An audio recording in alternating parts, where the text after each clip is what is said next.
जय गुरुदेव। जो अब के स्वामी मिले, सब दुख आंसुअन रोए। चरणन ऊपर शीस धरी, कहूँ जो कहना हो।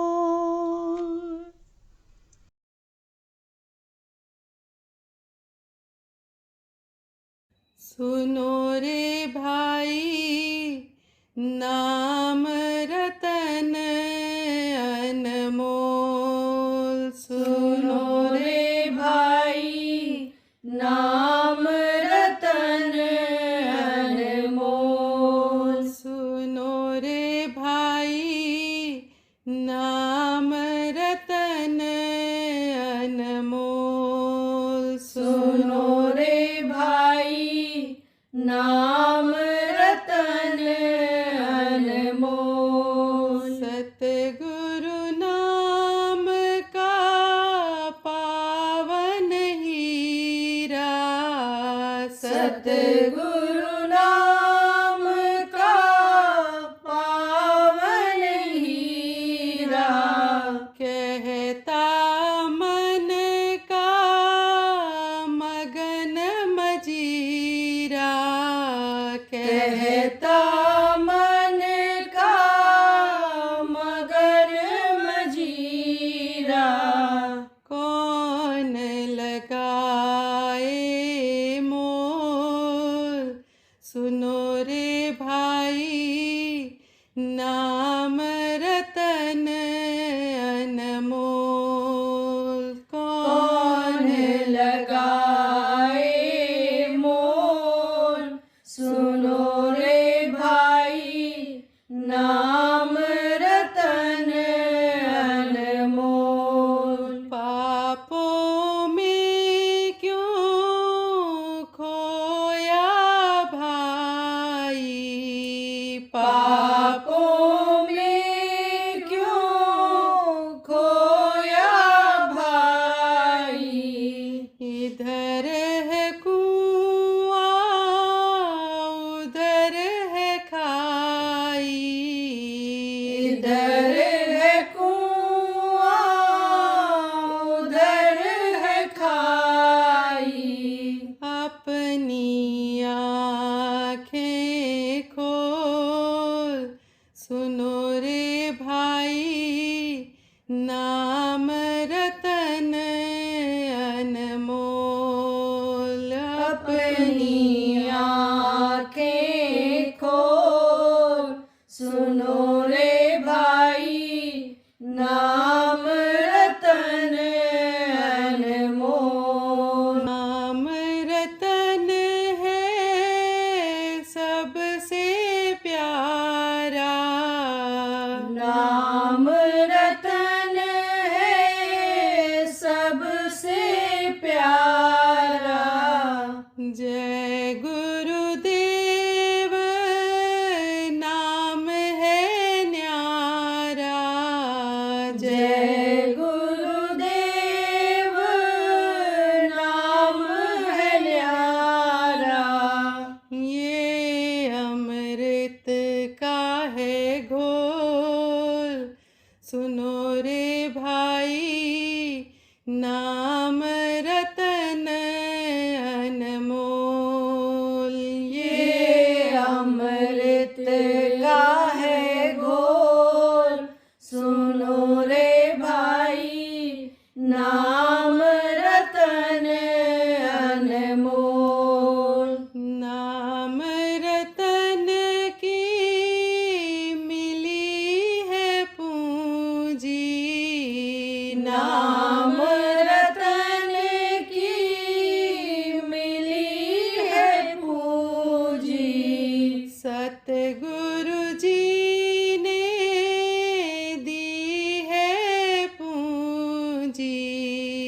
सतगुरु जी ने दी है पूंजी, ऐसी पूंजी और न दूजी, ऐसी पूंजी और न दूजी। तौल सके तो तौल, सुनो रे भाई, नाम रतन अनमोल। तौल सके तो तौल, सुनो रे भाई, नाम रतन अनमोल। सतगुरु शरण गहो तुम भाई, सतगुरु शरण गहो तुम भाई। जीवन तेरा सफल होई जाई, जीवन तेरा सफल होई जाई। कंचन जैसी तेरी काया, कंचन जैसी तेरी काया। क्यों मिट्टी में रोल, सुनो रे भाई, नाम रतन अनमोल। क्यों मिट्टी में रोल, सुनो रे भाई, नाम रतन अनमोल। सुनो रे भाई, नाम रतन अनमोल। सुनो रे भाई, नाम रतन अनमोल। जय गुरुदेव, जय गुरुदेव।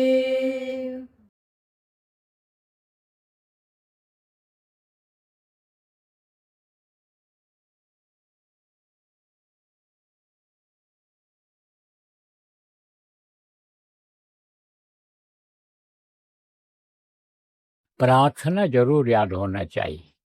प्रार्थना से बहाव बनता है, प्रार्थना से प्रभु याद आते हैं, प्रार्थना से दुनिया की तरफ से मन हटता है, लेकिन जिसकी प्रार्थना की जाए उनको याद किया जाए। तो देखो प्रेम, सभी धर्म में और सभी अन्य शाखाओं में धर्म के गुरु को महत्व दिया गया है। गुरु की वंदना कराई गई, गुरु को प्रणाम किया गया। गुरु के बगैर कोई कुछ कर नहीं पाया, सीख नहीं पाया। एकलव्य था, एकलव्य गाँव में वहाँ रहता था जंगल में, जिनको आदिवासी कहते हैं, वहीं पर रहता था। लेकिन उसके मन में आया कि हम भी सीखें विद्या। कौन सी विद्या?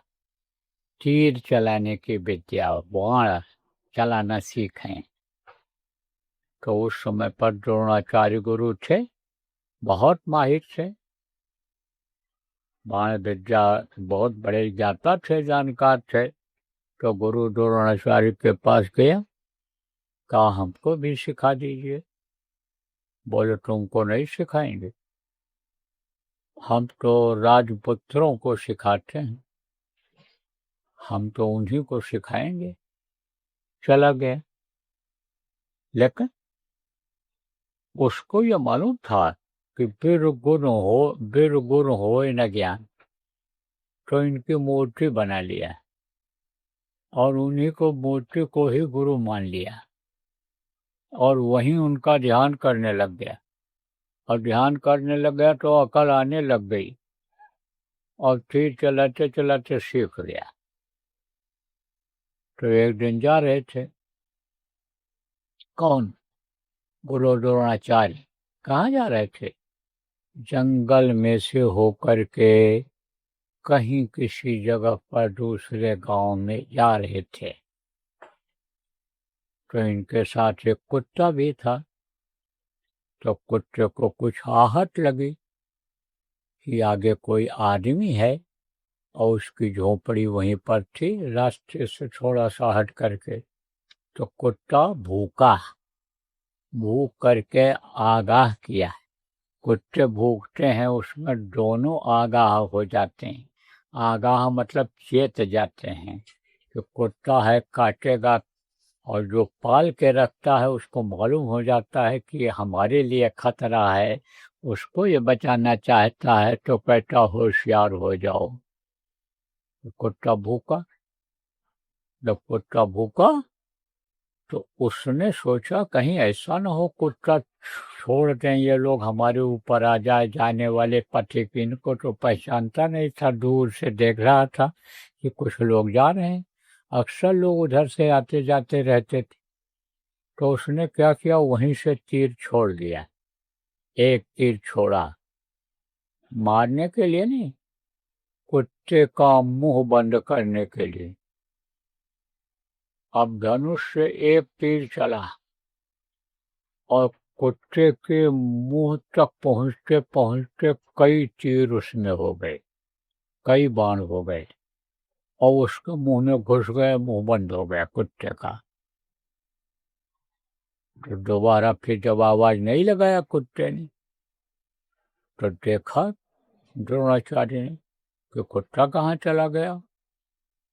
देखा उसके मुंह में बाण घुसे हुए। बोले हैं ये हमारी विद्या किसको मालूम हो गई? इस समय पर तो केवल मुझे ही मालूम है ये विद्या। तो लोगों ने बताया तीर उधर से आता हुआ दिखाई पड़ा है। चल पड़े, उधर गए तो उसने साष्टांग प्रणाम किया गुरु द्रोणाचार्य। तो कहा कि तूने तीर छोड़ा? बोले हाँ। तो कहा कि तूने सीखा कहाँ से? बोला आपसे। बोले हमसे? हमने तो सिखाया नहीं। और तू वही तो नहीं है कि जो मेरे पास गया था सीखने के लिए? बोले गुरुजी मैं वही हूँ, मैं तो वही हूँ। तब कहा तो तू बता सीखा कैसे तूने, कैसे सीखा? कहा आपका प्रतिमा बना कर, आपका मूर्ति बना करके, और मैंने आपका ध्यान लगाया, आपको पूजा, आपको गुरु माना, तो मुझे ज्ञान होता गया, मैं सीख गया। तो कहने का मतलब यह है कि बिरगुण होए न ज्ञान, गुरुबिन माला फेरते, गुरुबिन करते दान, गुरुबिन निष्फल सब भया, बूझे वेद पुराण। सहजो कारज जगत के, साजो बाई ने कहा है, सहजो कारज जगत के, गुरबिन पूरे न आए, और हल तो गुरबिन क्यों मिले, सोच समझ मन माए। तो समझ लो कि ये कहते हैं भगवान बगैर गुरु के नहीं मिल सकते हैं। तो गुरु की पूजा सब लोगों ने, तो हम लोग भी सबसे पहले गुरु की प्रार्थना करते हैं। और गुरु जो शब्द रूप में है, अगर देख लें, दया कर रहे हैं, तो अभी मन स्थिर होने लग जाए। तो प्रार्थना सब लोग याद कर लो, 2-2 3-3 प्रार्थना आप सब लोगों को याद रखनी चाहिए। अब अगर पूछें आपसे कि पिछले सत्संग में आए थे कहीं? बोले हाँ आए थे, जहाँ ये बताया गया था कि प्रार्थना याद कर लो। बोले हाँ हमने सुना था। अब पूछा जाए कि याद किया, चुप हो जाएंगे, और ऐसे चुप हो जाएंगे मालूम पड़ेगा जान ही नहीं शरीर में, कोई मुर्दा से बात की जा रही है। अरे भैया, जो बात कही जाए उसको मानोगे नहीं तो दया करो, दया करो, दया करो। अब इससे काम बनने वाला नहीं है। देखो, डॉक्टर के पास जाओ और कहो डॉक्टर साहब ठीक कर दो, हमको ठीक कर दो, स्वस्थ कर दो, आपका बड़ा नाम सुना है, डॉक्टर साहब आप हमारे ऊपर दया कर दो। पैर पकड़ लो उसका, हाथ जोड़ो उससे और कहो ठीक कर दो, ठीक कर दो। तो कहने से ठीक कर पाएगा? अरे जब दवा देगा उसको जब खाओगे तब तो ठीक हो पाओगे, और नहीं खाओगे तो ऐसे ही रोते रहोगे, चिल्लाते रहोगे और मर्ज बढ़ता चला जाएगा और एक दिन वही मर्ज जानलेवा हो जाएगा। वही बीमारी से शरीर छूट जाएगा, समय निकल जाएगा। हीरा जैसी काया ये जला करके लोग राख कर देंगे, मिट्टी के शरीर को मिट्टी में मिला देंगे। तो अब आप ये समझो प्रेमियों, प्रार्थना याद कर लो और सुमिरन रोज करो। सुमिरन करने से क्या होता है? सुमिरन करने से जो कर्म आ जाते हैं उनकी सफाई होती है। कौन से कर्म आते हैं? कुछ तो पूर्व जन्म के कर्म हैं, पहले जन्म के वो लगे हुए हैं, और कुछ इस जन्म में भी आ जाते हैं। समाज में रहते हो, लोगों के बीच में रहते हो, तो कुछ जान में बन जाते हैं कर्म और कुछ अनजान में बुरे कर्म बन जाते हैं, तो वो जमा होते जाते हैं। ये बुरे कर्म क्या हैं? ये गंदगी हैं। तो जैसे घर में सफाई न करो, झाड़ू न लगाओ, तो गंदगी इकट्ठा हो जाती है, बीमारी फैल जाती है। ऐसे ही ये कर्म जब ज्यादा इकट्ठा हो जाते हैं तो वो तकलीफ देते हैं। बहुत से लोगों की बीमारी क्यों नहीं छूटती है? इसलिए कि कर्मों की सजा मिल रही है। जो बीमारी आ जाती है खाने पीने के असर से या मौसम के बदलाव से, वो तो दवा से ठीक हो जाता है, लेकिन जो कर्म आ जाते हैं जान अनजान के, उसको भोगना ही पड़ता है, वो भोगवाता ही है। कर्म फांस छूटे नहीं, केते करो उपाय। ये कर्म का जो फांस है, ये जो बंधन है, ये छूटता नहीं है, ये किसी को नहीं छोड़ा। कर्मों के बस ही राम भगवान, जिनको कहा गया जंगल जाना पड़ा, कर्मों के अनुसार ही कृष्ण को द्वारिका और कहाँ कहाँ भागना पड़ा। इसीलिए आप समझो कि कर्मों से मनुष्य शरीर में जो आया वो बच नहीं सकता है, तो कर्मों की सजा भोगनी पड़ती है। तो जब उन लोगों को भोगनी पड़ी तो आप बच पाओगे? इसलिए कर्म काटना पड़ता है। तो कर्म कटते कैसे हैं? कर्म कौन काटता है? कहा कर्म फांस छूटे नहीं, केतिक करो उपाय, और सदगुरु मिले तो उबरे और नहीं तो बटका खाए। या सदगुरु मिल जाते हैं तो वो उपाय निकाल देते हैं। फिर सतगुरु जो होते हैं वो उस्ताद होते हैं, वो खिलाड़ी होते हैं, वो इस धरती के मेहमान तो होते हैं, लेकिन सबसे बड़ा पहलवान इस धरती के वही होते हैं।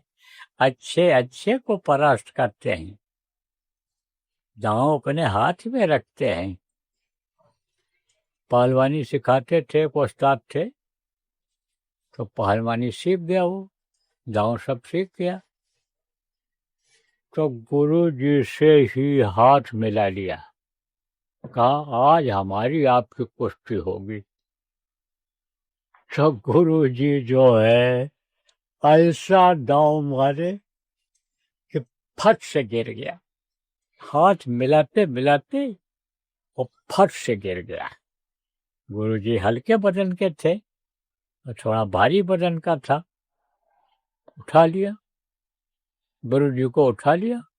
अब उठा लिया तो चाहे जैसा पटके, और गुरु जी को जब ऊपर उठाया तो गुरु जी ने क्या किया, यहीं पर इसे अंगूठे से इसी घुटने के पास नस होती है, उसी को अंगूठे से दबा दिया। भर पैर जो है लड़खड़ाया और चित हुआ, गिरा। जब गिरा चित और हारा, तब कहा गुरु जी, ये दांव तो आपने बताया नहीं मुझे। बोले ये दांव नहीं बताया था अपने बचत के लिए, अपनी इज्जत बचाने के लिए, गुरु की मर्यादा रखने के लिए। नहीं तो गुरु की मर्यादा ही खत्म हो जाती। तो यह दांव अपने हाथ में रखा है, तो काल के हाथ में तो दे दिया है। हन समझो, हन काल के हाथ में जीव हो गए हैं। काल के हाथ में जीवात्मा की डोर तो आ गई है, लेकिन उस डोर को नामदान के द्वारा, यानी समझो ये जो अस्त्र है, इस यानी अस्त्र के द्वारा, यानी समझो डोर को जैसे काट दिया जाए और उसको पकड़ लिया जाए काट करके, अगर कोई न छोड़े, ऐसा सदगुरु अपने हाथ में ले लेते हैं और सरल से सरल रास्ता निकालते हैं कि जिससे जीव पार हो जाए। इसीलिए देखो प्रेमियों, आँखों के नीचे की जितनी साधना थी वो सब गुरु महाराज ने खत्म कर दिया, संतों ने खत्म कर दिया। यह अष्टांग योग, हठ योग, कुंडलिनियों का जगाना, प्राणायाम करना, ये सारा का सारा खत्म कर दिया। और कौन सा रास्ता बताया? आँखी मध्य पाखी चमके, और पाखी मध्य द्वारा और ते द्वारे दूरबीन लगावे, उतरे भोजल पर। आँखों के बीच में दूरबीन लगाओ। दूरबीन का मतलब क्या होता है? दूर देखना, दूरबीन से दूर दिखाई पड़ता है।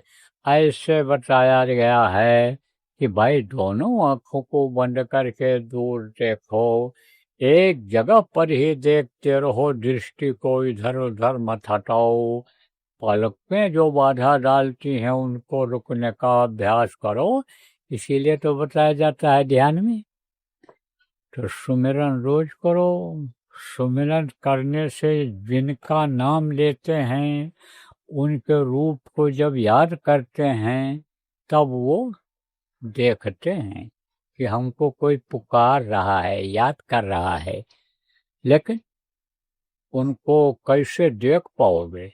वो तो देखते हैं, लेकिन वो बुलाना चाहें और उनके नज़दीक आप न जाना चाहो, कैसे पहुंच पाओगे? और समझा दें, मान लो जैसे आपको मकान के ऊपर छत पर जाना है और कोई वहां पर है और कह रहा है भाई इधर आ जाओ, इधर आ जाओ, मैं डोर लटकाता हूँ और इसको पकड़ लो, मैं तुमको खींच लूंगा। अब उसको देख न पाओ तो कैसे पहुंचोगे?